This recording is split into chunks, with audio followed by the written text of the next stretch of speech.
Hey, welcome to the Deathscography podcast. I'm Jeff. And I'm Jeremy.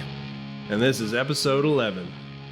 Yeah, we're going to be discussing the Heartburn EP by the band Knives Out, which is, I'm pretty sure, DW009. Pretty sure. Yeah, I mean, I wrote it down. So I'm pretty sure. So it is. So right off the bat, I wanna say something about this band. They are hard to find info about. So the name Knives Out, I don't know if you saw this, but there's a movie that came out, very, very popular movie came out last year. Yep. Called Knives Out. Yep.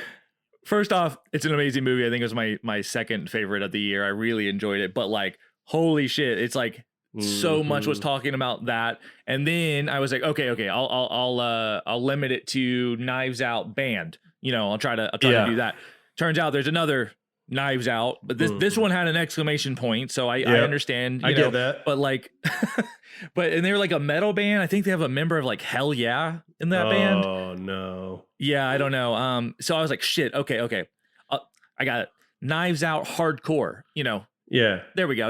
Yeah. There's a Knives Out Records. That's a hardcore label. God damn it. I was like, Jesus Christ, what the fuck is this? So then like your Google search is like Knives Out hardcore band Deathwish Inc. 2002 release Heartburn. Exactly. But it's like, I don't try to be super specific. And then Google's like, no, nothing returned. No, we don't. What the fuck are you talking about? Yeah. I try not to go hyper specific because I want to try to find like interviews or reviews of the record or whatever. I don't want to just find like a Facebook page or anything like that. But like, holy shit, this was a difficult and not to mention they barely existed. They basically put out this EP that we're talking about tonight, and then they put out they were on like a comp that actually I didn't realize I owned that comp. I mean, I knew I owned that comp, but I didn't realize they were on the comp. It's called Did they comp Philadelphia Sound, and it was like one of the first records I ever bought with my own money. Like I wasn't given it. I went and saw. I was living in Atlanta at the time, and I went and saw Painted Black, and they were playing with like Foundation and Propaganda. It was like 2008, and Painted Black is also on that compilation. Bought the compilation. Gotcha. Has bands like it has Knives Out on it. So they put out songs on that compilation, and they put out this EP. They're from. And that's it. They're from Pennsylvania. Yeah, they're from Philadelphia specifically. Gotcha. Because they like we were saying, this is like their debut, and basically their only like official release, because from what I heard or what I found is that they basically disbanded while they were writing their LP. Gotcha. Yeah. I don't know. I couldn't find why they disbanded. Again, they were a smaller band, so it was like we will assume the normal reasons. Yeah. Well, and also this is something I found out. So they had members of a bunch of other popular bands, and so I was thinking maybe those bands took off. This band got pushed to the side, maybe the bass player was just not feeling it anymore, whatever. That sort of thing. I like the record, and I can definitely, honestly, I could see the influence from the other bands. Yeah. I was gonna say that it was members of I Hate You, who's a band that we're gonna be talking about in a couple episodes. American Nightmare, Boy Sets Fire, and Damage. So we've talked about all those bands. They all formed this band, and then after this band, a member went on to be in Painted Black. Actually, coincidentally enough, nice.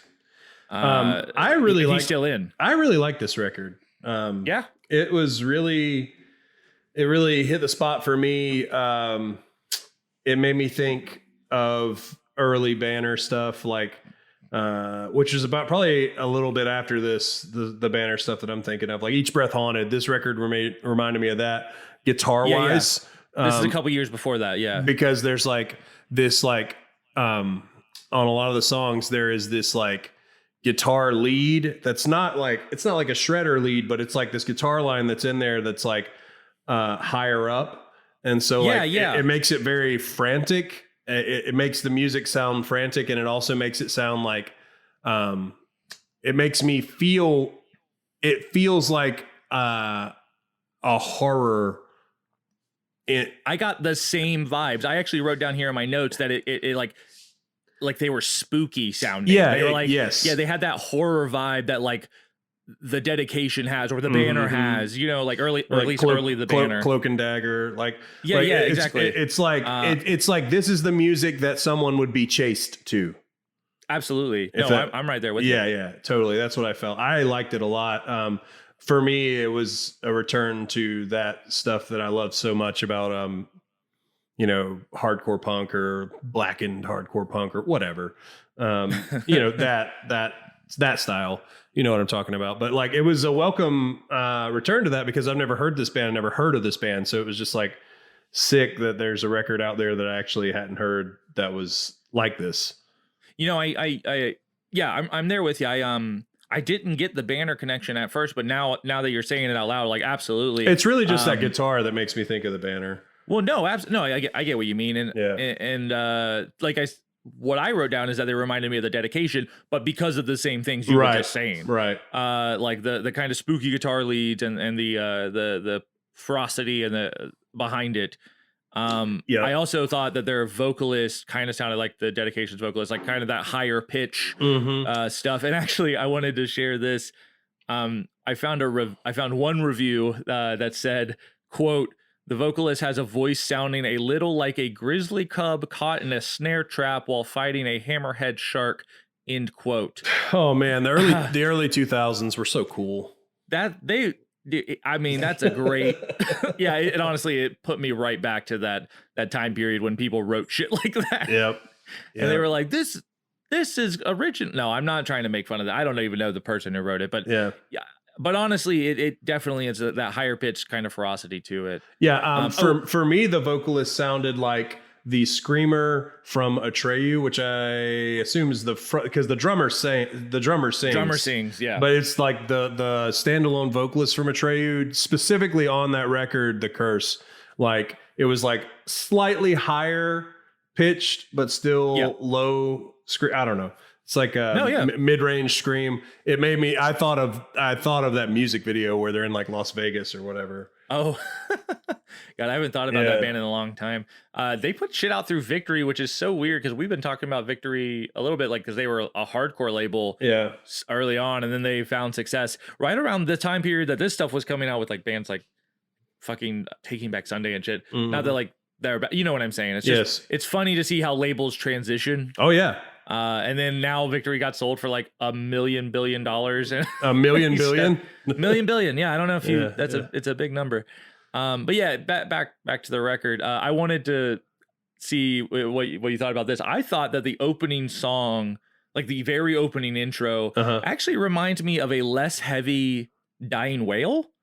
And like it's literally it's very specifically the first like 15 seconds. It's like an intro that's there's no bass and it's just these drums and it sounds, I don't know, it fucking really, go back and listen to it after we're done recording, and it's just like it sounds like a specific, I'll have to find it, a specific Dying Whale song. I will not.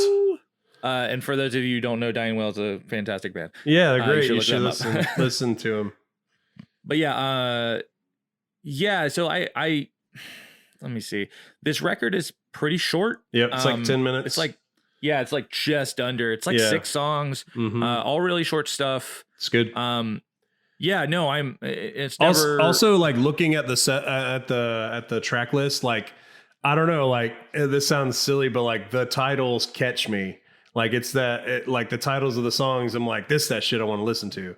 Like the titles are Horseshoes and Hand Grenades, Pay It Up, Broken Night, Love Lost on Lies, Noose for a Necktie, and Pins and Needles. Like honestly, it sounds spooky. Like it does. It sounds like it could fit on like a spooky. I love the word spooky because like it is kind of a silly word, but it's true. It fits it. Yes. If it's like spooky the aesthetic. core. Yeah. Yo, you heard that new spooky core band? Dude, new spooky core records. That shit is nuts. Shit. And it's just a fucking picture of Mulder from X-Files because they always call him Spooky Mulder. Yeah. That's it. All right, I got to make that t-shirt now. Yep, spooky core. But yeah, no, like I dude, said, wait. It has to be like, remember that Rebel Scum shirt with Forrest Gump Forrest on it? Gump, It yeah. said Alabama poser violence. It Yes. should be that with Machinist on it, and it should say South Georgia Spooky Core. All right, I am going to make this shirt before we put this episode up. I want it. So no one can fucking take that idea. That's a perfect shirt. Yep. Look for that on our fucking Bandcamp coming up real soon. South Georgia Spooky Core. But yeah, like I was saying, real short record. Like I listened to it like 3 times just in the wait that I was waiting on you to record. I was just kind of like re-listening to it, and I was like, I enjoy it. I didn't love it.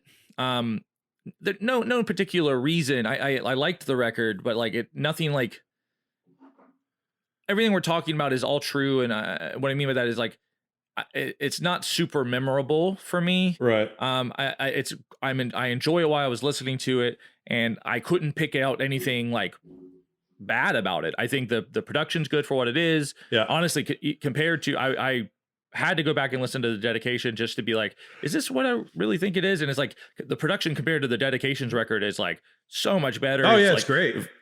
The vocals are great. The everyone's really good at their stuff. And so, like I said, there's nothing really bad. It's just not, I was trying to like hum a song earlier and it just didn't quite stick with me.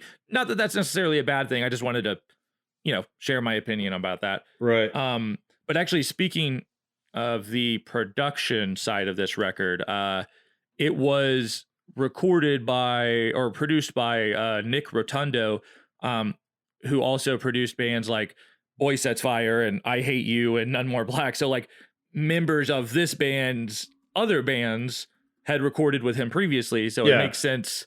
It makes sense that they went back to him. Right. And then they record.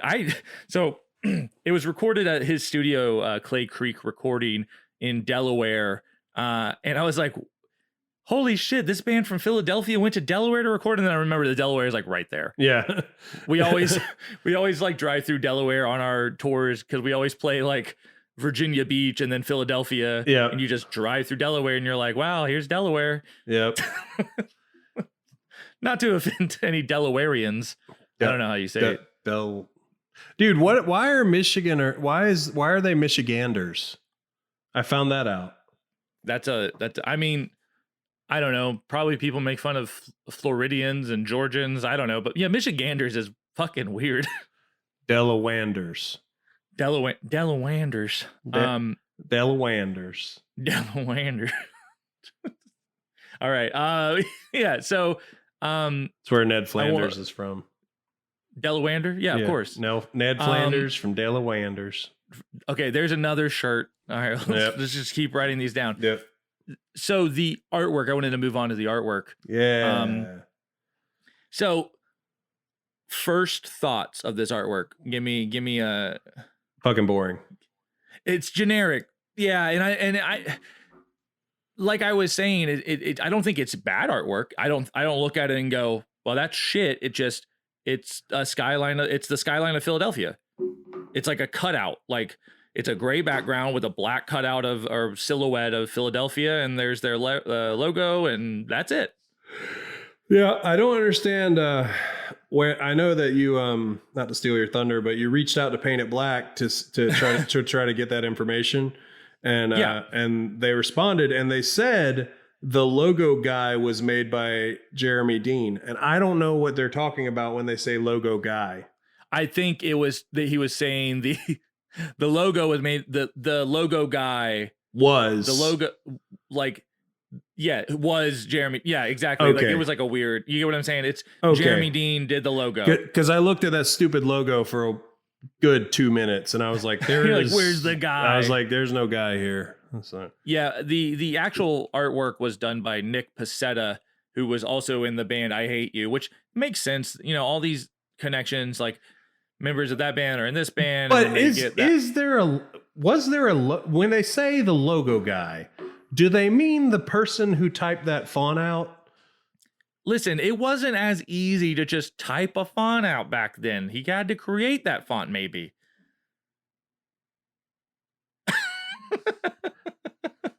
I'm shaking my head no. Listen, that It's dude did hard no for me.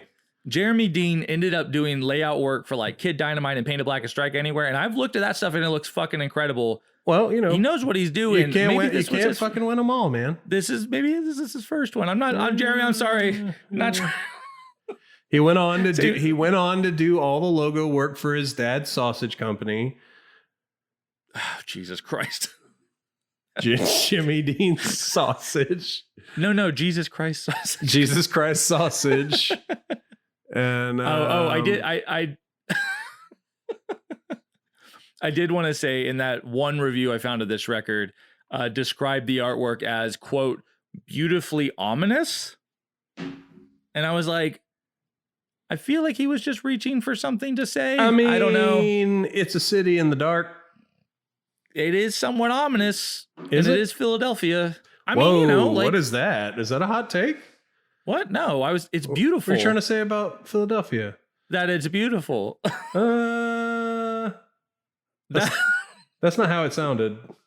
Oh man, you're like, it's pretty ominous. I mean, it is Philadelphia. That's not what I said. That's what I heard. No, I'm saying the silhouette is ominous and it's beautiful because it's Philadelphia. I love Philadelphia. Ruben, please don't be mad at me. No, man, Philadelphia is a great city. Yeah, I don't give a shit. Remember that time when we were changing? Were you out there when we were changing the tire? Yeah, I would. Yeah. We were changing. And it fell on? Yeah, we were changing a tire on the van because we were getting comped into the Full of Hell show the next day. Not to drop names or anything, but you know, no big deal. The Full of Hell Loma Prieto fucking Invincible show. But we were gonna blow a tire. So we wanted to go ahead and change that tire the night before so we didn't blow a tire and, you know, be late to the show and get in trouble. So Full of Hell would have been mad at this. Yeah, they would have been mad. They wouldn't have answered their sidekicks. Anyway, so like I'm underneath the van and this kid that was in the band on tour with us he didn't know how to change a tire.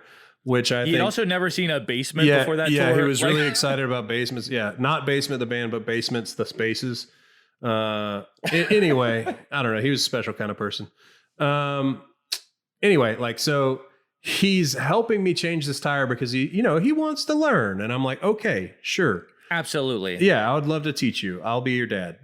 So I'm under the van, under the front bumper of the van, and I hear this, what sounds like bees. Like a swarm of bees. And I'm like, what the fuck is that? And it's getting louder and louder and louder. And I'm like, I'm not trying to get stung to death under a van. So I get out and this fucking huge herd of like quads, like four-wheelers. Yeah, like motorcycles and quads. Come down the middle of the street, just full blast. Like a fucking like Mad Max Road Warrior gang of fucking quads. Yeah, in any other situation, I would have been like impressed by it. But at this moment, you're like, what the fuck is happening? Yeah, it was like 2:00 in the morning. And I was like, I'm going back under the van. So I get back under the van and I'm trying to like finish getting this all together. And for some reason, I don't remember how it happened, but the guy, he let the van down. He like deflated the jack.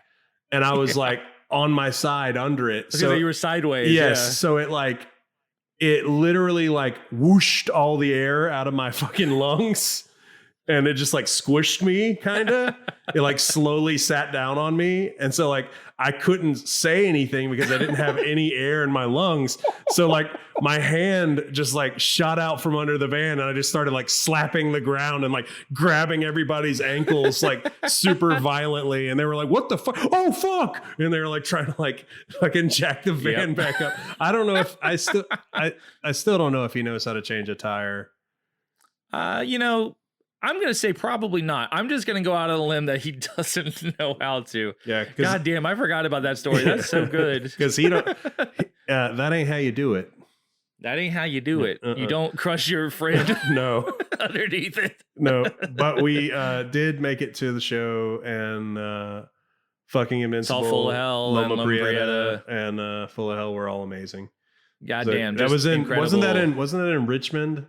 Yeah. Yeah. We played Richmond. Yeah. We were playing. That night because we were playing. Yeah, oh right. We were playing a late show. They were playing a matinee show.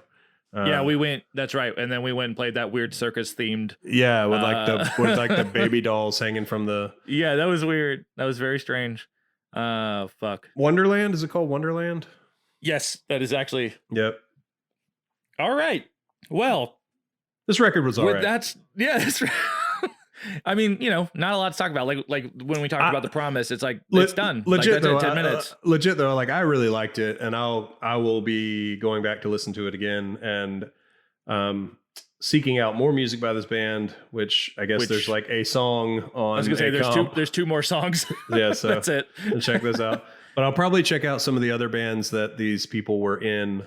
Yeah, I'm actually really excited for us to get to, and we're getting there. We're getting there pretty soon to get to I Hate You. Yeah.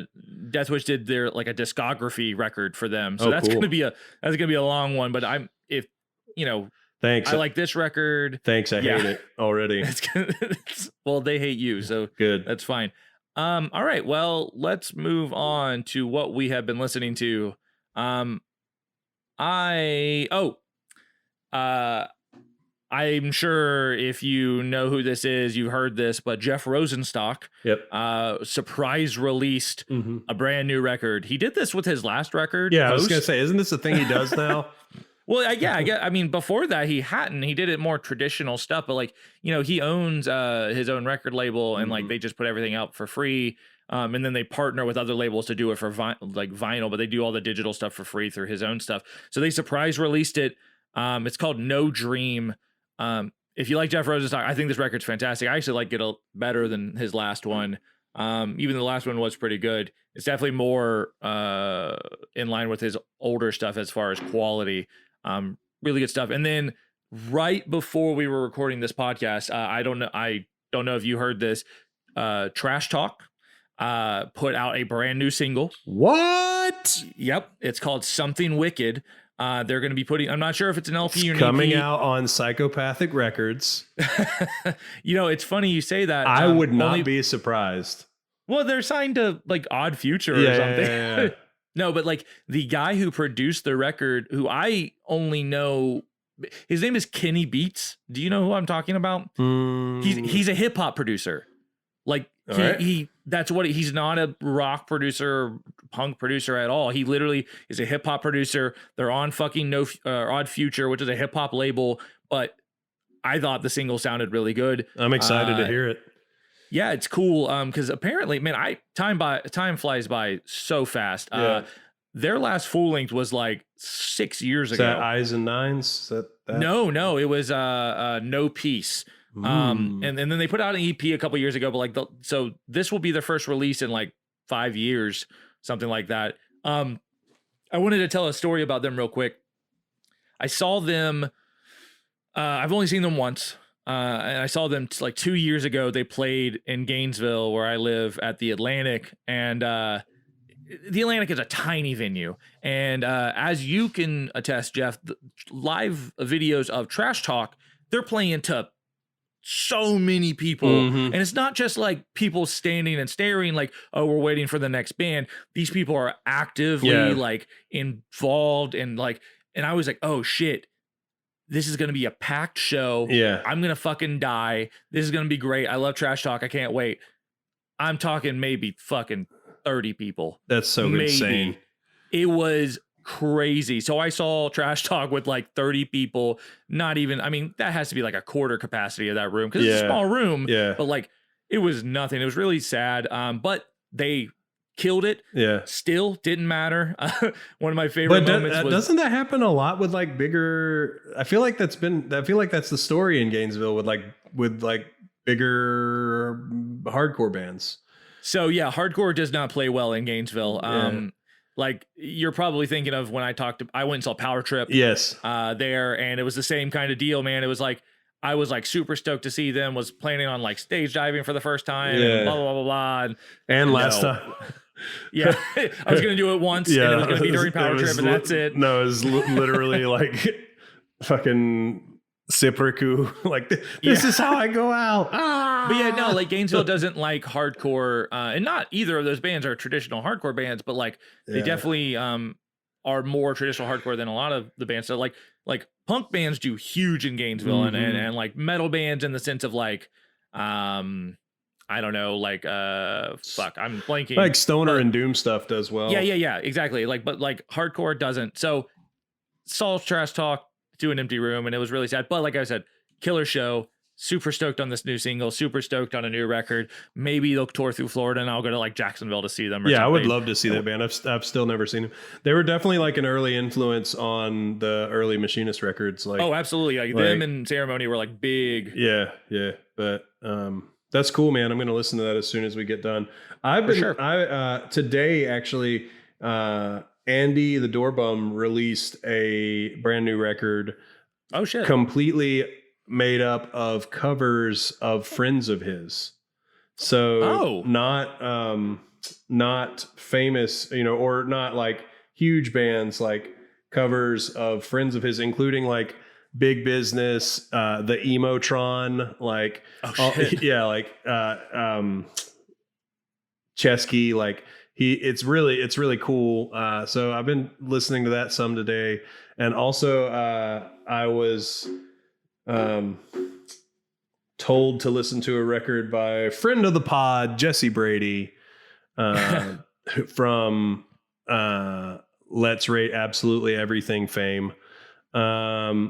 And he was like, yo, you got to listen to this record called Colored Sands by this band called Gore Guts. Yeah, he told me that too. I hadn't had a chance to hear it yet. It's good, man. It's metal as fuck. He did rate it a 10 out of 10. I know. It's metal. Like, I was going to say, like, what kind of metal? But you just answered that question. Like death metal. Well, it's hard to trust his opinion after that Hellchild debacle, but I know, man. No, I definitely wanted to check it out too. Dude, he rated the first Insane Clown Posse record 1 of 10. Can you believe it? What a bastard. He rated it less than a Creed album. Oh my gosh. Dude, he rated the fucking best Creed record 2 of 10. Well, he did send me.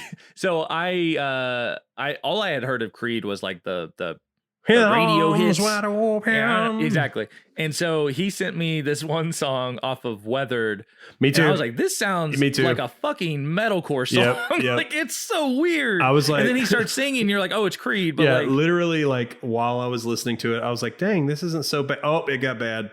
There it is. As soon as he starts singing. Yeah, it literally sounds like a fucking metalcore song. Yeah, it was really weird. There's like a lot of feedback and like talking, and I was like, all right, that sounds pretty. Oh, nope. Oh no. Oh no, baby. What is you doing?